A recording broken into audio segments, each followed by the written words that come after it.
Kasru admil mayyit kakasrihi hayyan, merusak atau mematahkan tulang mayit, orang yang telah mati, sama seperti merusak tulang itu, mematahkan tulang itu saat dia hidup.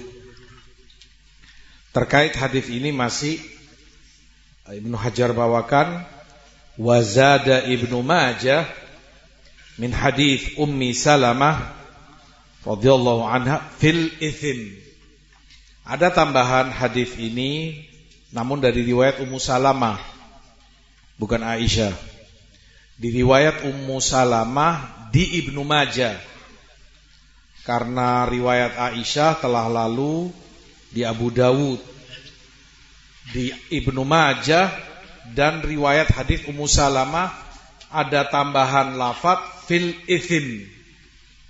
Jadi hadis Ummu Salamah lafadznya, riwayatnya kasru azmil mayyit kakasrihi hayyan fil ithim. Ada tambahan ini fil ithim, merusak atau mematahkan tulang mayit sama seperti mematahkan, merusak tulang orang hidup fil ithim, dalam dosanya. Artinya dosanya sama. Pelaku yang merusak tulang mayit sama dosanya yang dia tanggung seperti dia seakan mematahkan tulang orang yang masih hidup. Apa manfaatnya lafaz ini? Manfaatnya fuqaha sebutkan berarti dalam perkara doman tidak sama. Doman itu tanggungan atau ganti rugi lebih tepatnya yang harus dia pikul. Itu tidak sama. Kalau orang itu masih hidup, nasallallahu alaihi, misalnya ada orang mematahkan tulangnya karena murni kriminal, kejahatan, selain dosa tentunya, dia pelaku harus ganti rugi, menanggung senilai 2 ekor onta. Nah, itu kalau masih hidup. Adapun ketika orang sudah mati, dia patahkan dengan sengaja tulangnya, sama dosanya seperti mematahkan orang yang hidup tadi. Bagaimana dengan tanggungannya? Tidak ada.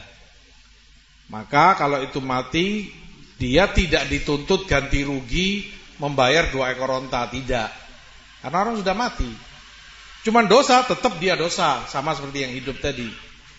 Urusan ganti rugi tidak sama. Yang mati tidak diganti rugi. Itu tambahan, pentingnya makna tambahan di Ibnu Majah tadi, fil ithim. Samanya merusak tulang yang mati dengan yang hidup dalam dosanya saja. Urusan tanggungan dan ganti rugi tidak sama. Nah.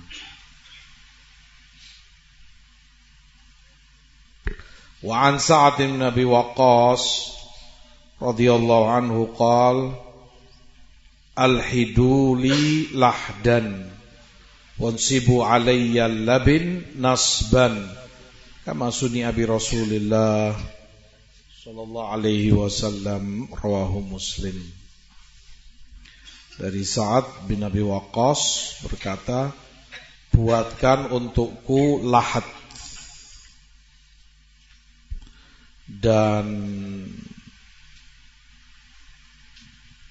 tegakkan labin padaku, dilubangi untuk kemudian jenazah dimasukkan di situ, di tepi dinding kubur.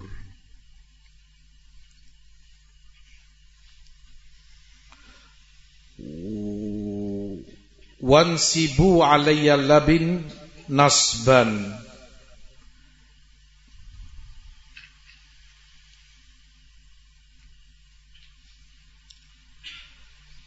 Beliau minta pula wasiat beliau untuk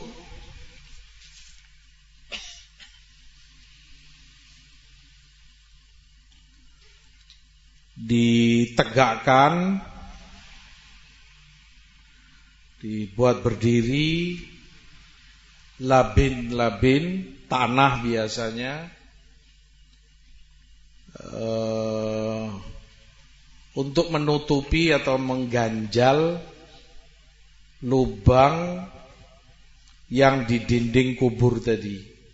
Jadi ditutup dengan tanah liat atau tanah kubur itu di tepi dinding kubur.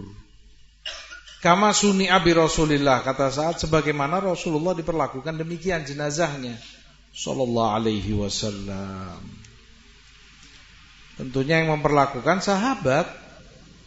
Demikian mereka memperlakukan jenazah Rasul sallallahu alaihi wasallam.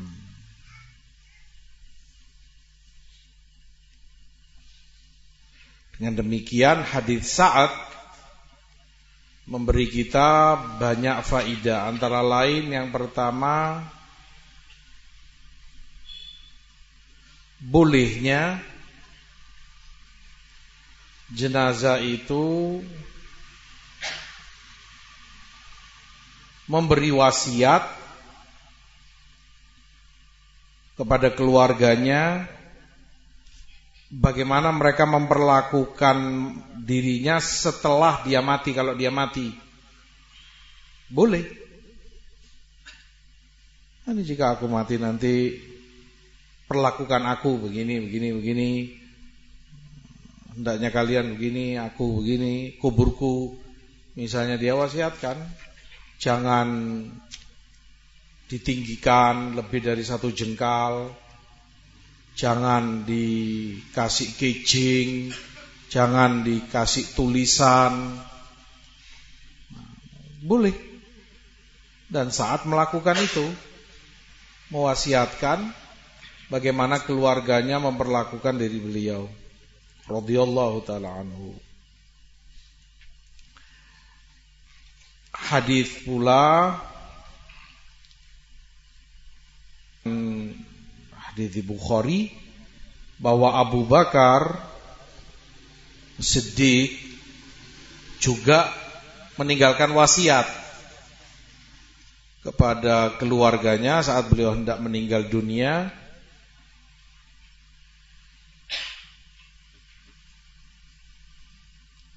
Wasiat Abu Bakar untuk mereka menyederhanakan kafannya radhiyallahu ta'ala. Sederhanakan kafan bagiku. Bahkan kata Abu Bakar, kafani aku dengan kain yang kalian mandikan. Karena tentunya jenazah ketika dimandikan kan ditutupi kain supaya auratnya tidak terlihat. Dimandikan, tentunya kain ini basah. Kata Abu Bakar, "Khalas, ya kain itu kalian pakai untuk mengkafani aku juga. Gak perlu ngambil kain lagi karena biaya beli walaupun dengan harga murah misalnya." Dari ketawaduan dan kesederhanaan beliau. Itu wasiat Abu Bakar, khalifah pertama. Al-muhim, perbuatan Sa'ad bukan seorang diri. Abu Bakar pun yang jauh lebih afdal dari beliau juga mewasiatkan demikian, untuk dikafani dengan kain yang digunakan untuk memandikan jenazah beliau. Hadis pula menunjukkan bahwa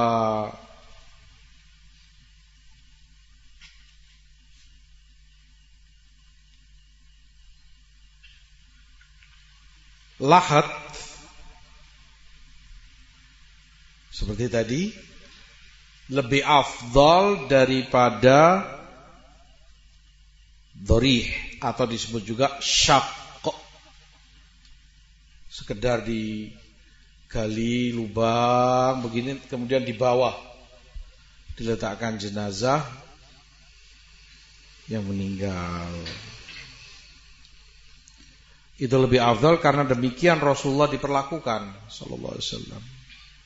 dan tidak akan dilakukan kepada Rasul kecuali yang terbaik, terafdal, karena itu jenazah Rasul sallallahu alaihi wasallam. Maka lahat lebih afdal daripada dorih atau syak. Hanya saja para ulama jelaskan,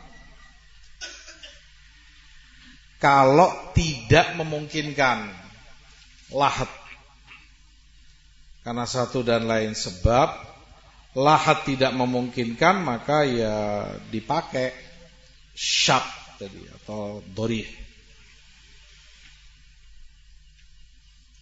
Bagaimana tidak memungkinkan? Contoh kata mereka, kalau tanah kuburan itu lebih ke arah pasir.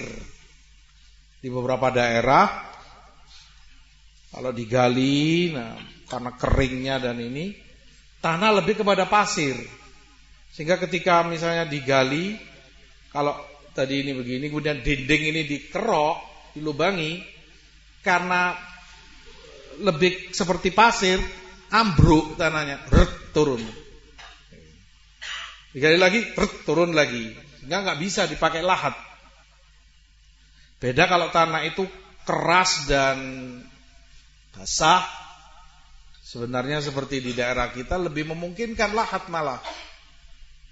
Ketika digali, kemudian dindingin dilubangi, anteng tanah yang atas, nggak akan turun kan? Karena padatnya tanah. Ketika dilubangi yang bawah, dia akan tenang yang atas, nggak pengaruh. Al-muhim, ulama sebutkan kalau tidak memungkinkan karena sebab tadi misalnya tanahnya lebih gembur atau ke pasir-pasiran, maka dilakukan syak tadi, taruh di bawah jenazahnya.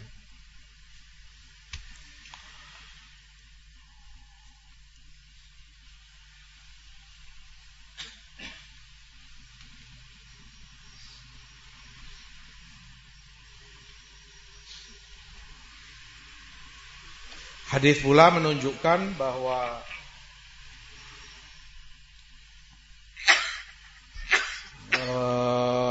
labin dari tanah atau kayu biasanya orang gunakan, demikian yang seharusnya diposisikan berdiri seperti saat wasiatkan, wansibu lil labini nasban, tegakkan labin-labinnya. Orang kalau di daerah kita lebih sering menggunakan kayu, seringnya diberdirikan menutupi jenazah. Karena memang demikian yang lebih tepat, sehingga lebih mampu untuk menahan tanah yang diurukkan padanya, sehingga jenazah aman, tidak langsung ke kubur ketekan dengan tanah yang dikubur padanya, terlindungi oleh kayu-kayu papan tadi. Nah, dan itu wasiat Sa'ad, dan beliau katakan demikian Rasulullah diperlakukan jenazahnya sallallahu alaihi wasallam. Hadis juga menunjukkan baik untuk kita bertoladan meniru perbuatan para sahabat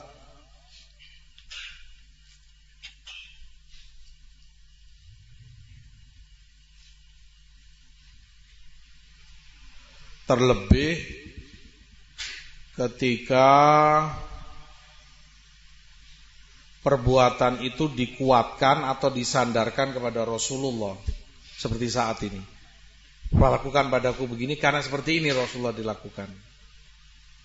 Maka lebih kuat lagi kita untuk meniru dan mengikuti, mencontoh perbuatan sahabat. Maka diamalkan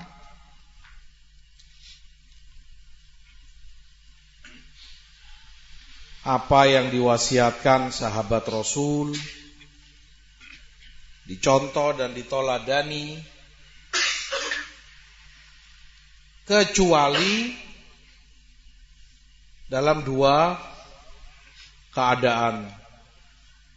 Apa itu? Yang pertama, kalau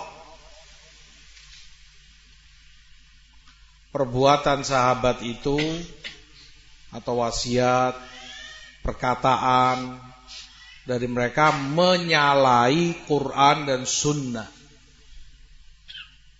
Menyalahi Quran dan Sunnah, maka ditolak jelas.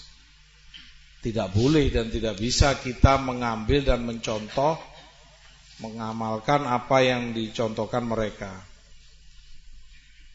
Karena kalau itu bertentangan dengan Quran dan Sunnah, siapapun yang berbicara tidak boleh dibenarkan, tidak boleh diambil, karena kita diwajibkan mentaati Al-Quran dan Sunnah, bukan selain keduanya. Siapapun itu. Kalau bertentangan, sebagai contoh, sebagian dari sahabat radhiyallahu ta'ala anhu wa ardhahum, mungkin karena ketidaktahuannya, mewasiatkan jika dirinya meninggal, dia wasiatkan kepada keluarganya, setelah kalian kubur aku selesai, jangan keburu meninggalkan aku, tapi tetaplah di kuburku, di atas kuburku, sebatas kalian membaca surat Waqiah atau apa beliau sebut, untuk nunggu di situ. Maka wasiat ini tidak benar dan menyalahi apa yang kita tahu dari Al-Quran dan Sunnah. Sekian banyak nusus menyebutkan jenazah begitu selesai dikubur ya sudah ditinggal. Adapun duduk di situ masih lama, apalagi membacakan Quran seperti yang beliau wasiatkan, sebatas membaca surat Waqiah. Siapa yang mendahului dan contoh? Rasul pun tidak diberlakukan demikian. Rasul pun tidak mewasiatkan demikian. Maka yang demikian tidak boleh dicontoh dan tidak boleh diamalkan. Ijtihad dari mereka, afallahu anhu wa radhiyallahu anhu, ghafarallahu lahu wa rahimah. Yang kedua, ketika pernyataan sahabat bertentangan dengan pernyataan sahabat lain,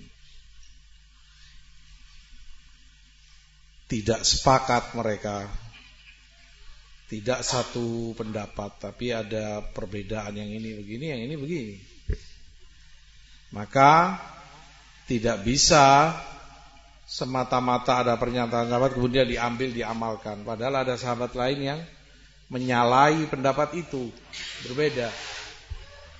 Bagaimana seharusnya? Ya ditimbang dari perselisihan mereka itu, mana yang lebih mendekati kepada dalil, mana yang lebih dekat kepada Quran atau Sunnah, itu yang kemudian diambil.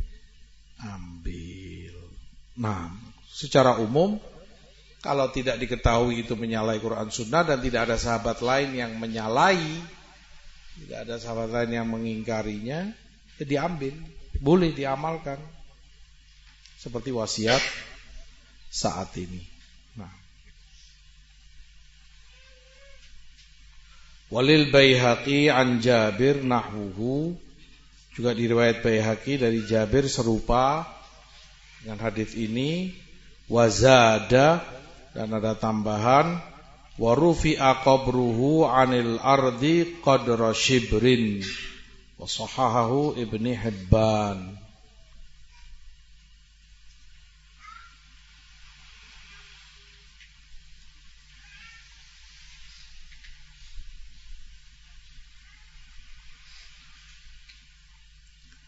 Di Baihaqi juga serupa dengan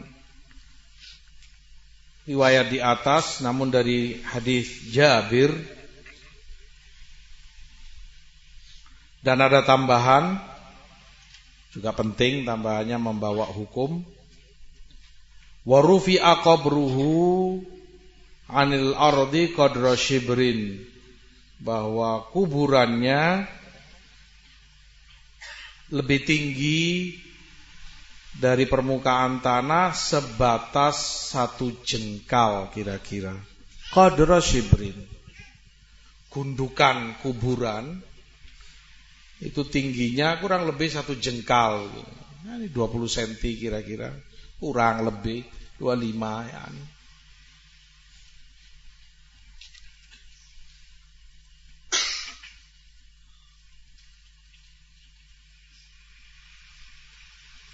Dalam perkara ini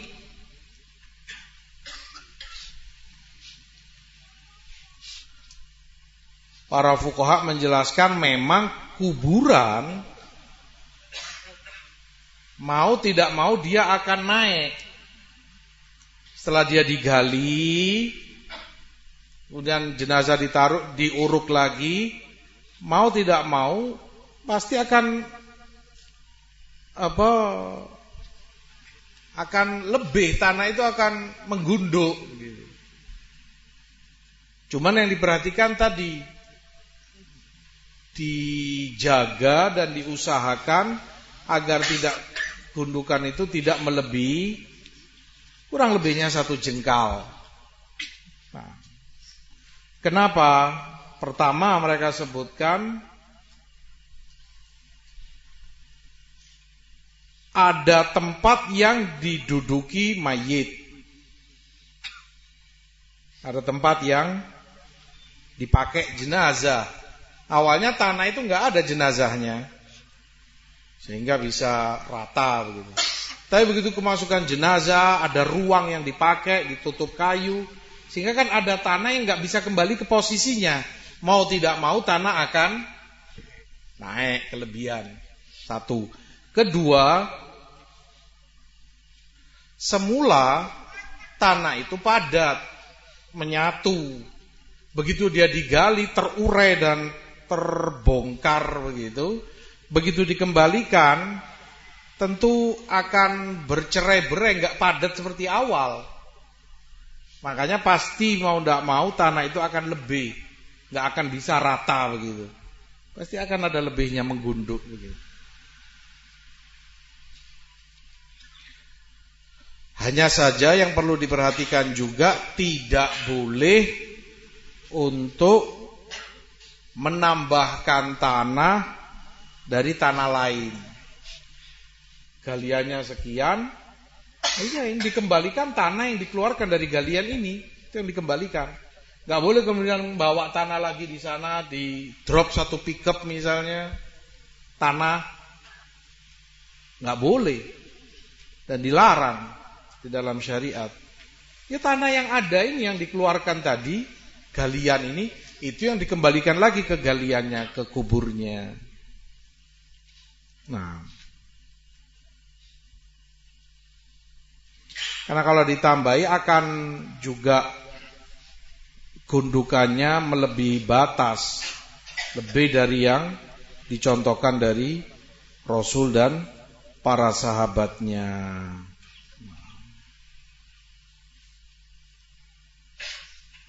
Makanya Ali bin Abi Thalib di Muslim wasiatkan kepada Abul Hayyaj, wala qabran musyrifan illa sawaita. Jangan kamu tinggalkan kubur yang mencolok atau nongol lebih ketinggiannya, maksudnya, kecuali kamu ratakan. Boleh tadi lebih dari permukaan tanah, ini tanah, ya seperti tadi, logis kalau kemudian ada gundukan, tapi tadi logisnya pun dijaga batasnya. Tidak melebihi dari 1 jengkal. Kurang lebih. Makanya Ali nasihatkan, kalau kamu dapati kubur yang berlebihan, gundukannya terlalu tinggi, sampai 0,5 meter misalnya, atau serupa itu, ratakan, kata Ali. Dan Ali sebagai khalifah berhak dan pantas untuk memerintahkan itu. Artinya di sisi ini juga diperhatikan, jangan kita berbuat sembrono, bertindak sendiri. Ini harus diratakan. Sementara itu tanah milik orang, kuburan orang, nah, akan mengundang fitnah dan madharat yang tidak diharapkan tentunya. Al-muhim, kalau itu bisa kamu lakukan, lakukan. Ittaqillah mastata'. Bertakwalah kamu kepada Allah semampumu. Kalau memang itu dalam kekuasaanmu, bagus. Misalnya dalam kekuasaan begini, yang meninggal ini anak kita, istri kita yang kuasa. Artinya kita bisa mengatur gundukannya, jangan lebih dari 1 jengkal. Woi, jangan lebih 1 jengkal. Ini anakku. Dia berkuasa saat itu. Tapi saat dia nggak berkuasa, jangan maksa. Nggak usah jauh-jauh. Itu bapakmu misalnya. Nggak bisa, kamu nggak bisa kuasa sendiri. Di situ ada kakakmu misalnya. Kakakmu awam. Dia nggak ngerti ilmu, nggak ngerti sunnah. Karena kebodohan dan kejahilannya misalnya, wah ini jenazah bapak, harus gundukannya sebegini. Ya kamu sampaikan, nggak boleh sunnah begini. Dia tetap ngotot. Masa kamu mau kelahi di situ? Mau cekcok di situ depan orang? Nggak pantas, ada jenazah. Ya sudah, bukan kekuasaanmu. Tugasmu hanya menyampaikan ilmu dan nasihat. Tapi untuk memaksakan kehendak nggak bisa di situ. Ada yang lain yang juga merasa berhak. Mungkin kakakmu, mungkin siapa, keluarga lain. Nah, walhasil, bertakwalah kepada Allah semampumu. Kamu bisa mengamalkan atau yang lain mendengar, memasrahkan padamu, kamu dianggap mengerti, alhamdulillah, bagus. Tapi saat kemudian ada perbedaan dan yang ini nggak mau tahu, kamu sudah nyampaikan nasihat, ya sudah. Allah katakan, fadzakir fa innama anta mudzakir. Sampaikan saja peringatan, karena tugasmu sebatas menyampaikan peringatan. Nggak mungkin kamu di situ adu mulut dan depan banyak orang, apalagi ini di kuburan. Nah, walhasil, orang berusaha apa yang dalam kemampuannya. Itu terkait kubur dan ketinggiannya, gundukannya. Qadra shibr, kata Jabir, batas 1 jengkal. Itu yang diperlakukan kepada kubur Rasulullah, itu yang diperlakukan kepada kubur para sahabat. Wah, kata. Sampai sekarang, kalau yang Allah kasih kesempatan haji atau umroh, kamu bisa melihat di Baqi, kuburan para sahabat di sana, di Madinah, nggak jauh dari Masjid Nabawi. Saat kuburan itu dibuka, kamu masuk untuk ziarah kubur, bisa melihat kuburannya para sahabat, orang-orang terbaik di umat ini. Seperti apa?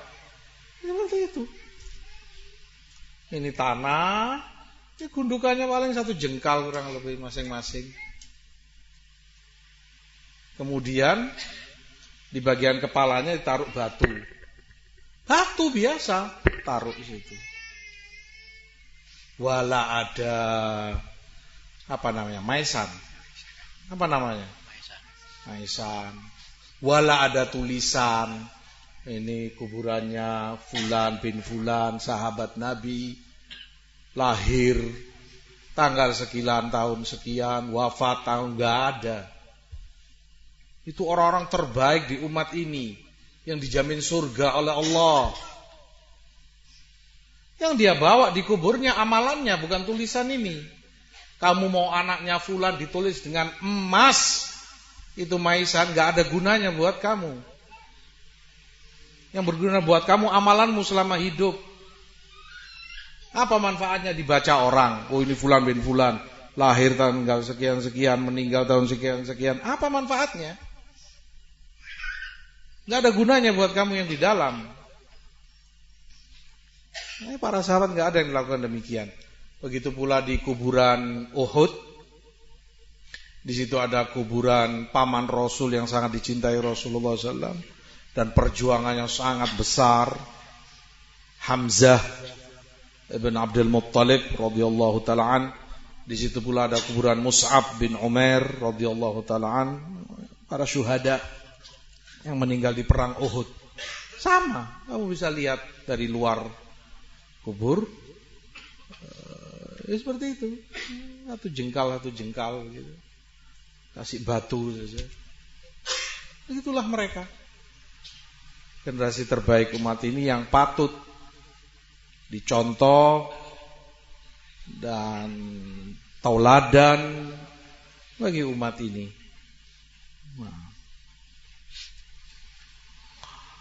Wali Muslimin anhu, juga di Muslim dari Jabir,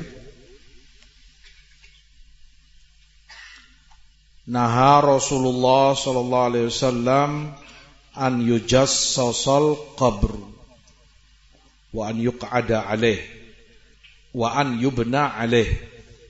Di Muslim, Rasulullah melarang untuk kuburan itu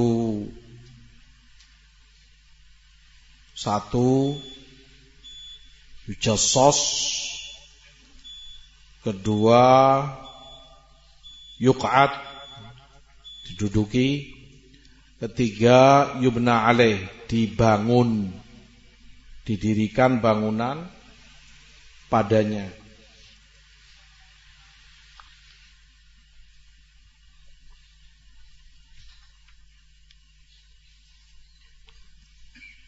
Yang pertama, yujassasal qabr,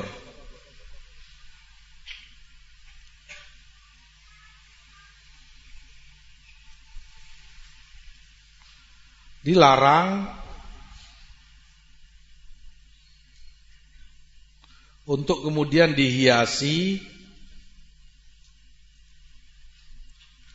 dengan bebatuan atau yang semisalnya. Jas itu jenis batu atau yang semisalnya. Misalnya ditaruh di situ marmer atau keramik, sehingga dibuat kijing di kuburan itu, dilarang oleh Rasulullah SAW. Karena ini menyeret kepada hulu ekstrim dalam pengkultusan kuburan. Orang akan berbangga-banggaan, oh fulan bisa dengan keramik ini, kijingnya pakai keramik polos putih misalnya. Yang satunya nggak mau kalah. Kita orang jangan pakai kijing begitu, bikin kijing dengan keramik platinum misalnya. Yang satunya lagi, jangan, pakai granit lebih mahal, bagus. Yang satunya lagi marmer dari sono, mahal. Begitu berlomba-lomba berbangga-banggaan dalam penghiasan kubur dengan gijingnya, dengan yang semisalnya.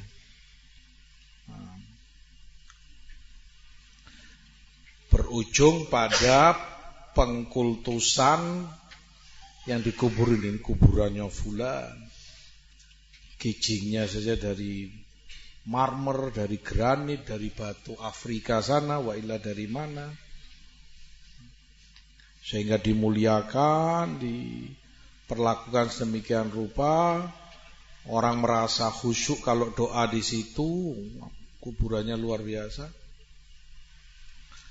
Kemudian akan menjadikan tempat untuk peribadatan kepada selain Allah. Di situ dia ngaji, di situ dia sholat, di situ dia berdoa, di situ dia tawaf, dan seterusnya. Pada akhirnya dia minta-minta di kubur situ. Dari awal sudah di-cut oleh Rasulullah sallallahu alaihi wasallam. Jangan di tajsis, jas, bebatuan-bebatuan tadi, kijing dan semisalnya. Yang kedua, larangan untuk diduduki.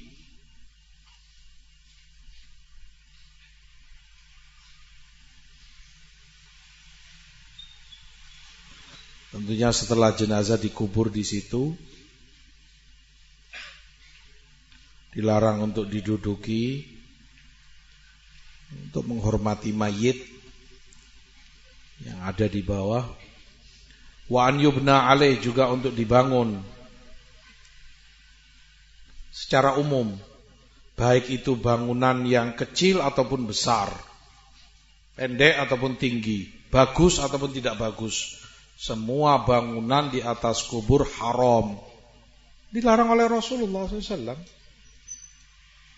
Agar orang tidak berkata, oh enggak apa-apa ini bangunannya jelek, oh enggak apa-apa ini bangunannya pendek, enggak apa-apa bangunannya kecil. Lah, semua bangunan dilarang dalam kubur. Mau bangunanmu kecil, besar, jelek, bagus, mewah, enggak mewah, dilarang dibangun kuburan itu. Adzan ya. Itu yang ketiga, insyaallah kelanjutannya untuk pekan depan. Wallahu a'lam.